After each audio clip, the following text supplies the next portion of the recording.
One of the other really cool things that's new in the RSP, or the Remote Support Platform version 2.3, is the ability to automate the downloading of updates for SAP Business One.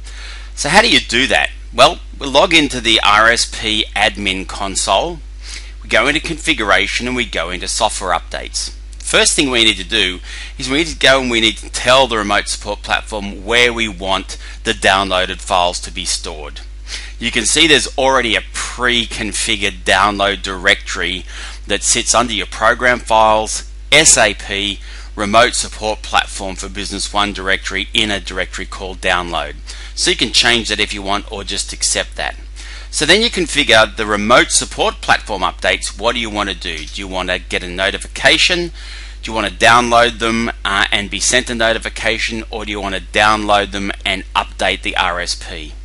With Business One updates, the two choices you have are to get a notification when there's an update, or to download that update and send that notification.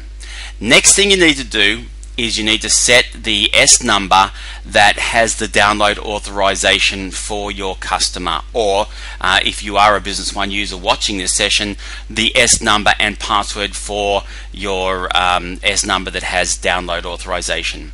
Now, the same as we can with uploads, we're also able to specify a time window when we want the downloads to occur. So that way, if you're on with an ISP that offers a different off-peak data rate, you can set it accordingly and also reduce the amount of traffic on your network.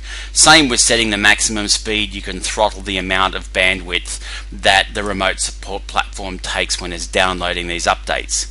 We hit the save button, saves the configuration, and then what we'll do now is we'll go back up into our overview. It's just reminding you that you've saved your configuration, you've changed your configuration rather, and now you should save it.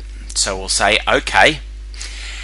And now if we go and we click on our software updates, so I'll just select the radio button, and I choose the check updates function, that triggers our task execution wizard, and it's going to run this system task. And you'll get a message telling you that that's in process when the task is executing. And I'm just going to move this down out of the way a little bit, and you can see that there's actually a number of updates that are available for you. So right now all of these updates are currently flagged as approved, and they're starting to download from the newest update down from there. So I'm just going to exit out of the task execution wizard, and what we can do now is we can look at the actual downloads and we can see exactly what's happening.